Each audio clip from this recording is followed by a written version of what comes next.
ایران کا کہنا ہے کہ امن کے لیے پاکستان کو منصوبہ پیش کر دیا۔ اب گیند امریکہ کے کورٹ میں ہے، وہ سفارتکاری کا راستہ منتخب کرے یا محض آرائی کا سلسلہ جاری رکھے، کسی بھی جارحیت کا منہ توڑ جواب دینے کی تیاری مکمل ہے۔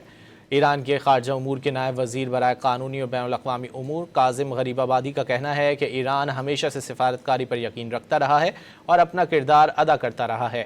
انہوں نے تہران میں غیر ملکی سفیروں کی تقریب سے خطاب کرتے ہوئے کہا، ایران نے پاکستان کو ثالث کے طور پر اپنا منصوبہ پیش کیا ہے۔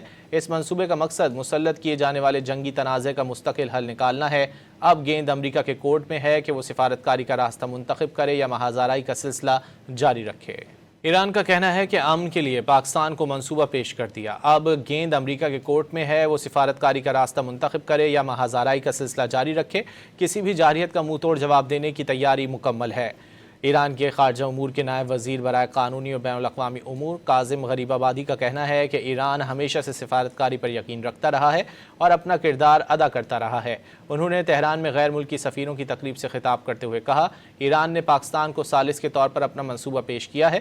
اس منصوبے کا مقصد مسلط کیے جانے والے جنگی تنازع کا مستقل حل نکالنا ہے۔ اب گیند امریکہ کے کورٹ میں ہے کہ وہ سفارتکاری کا راستہ منتخب کرے یا محض آرائی کا سلسلہ جاری رکھے۔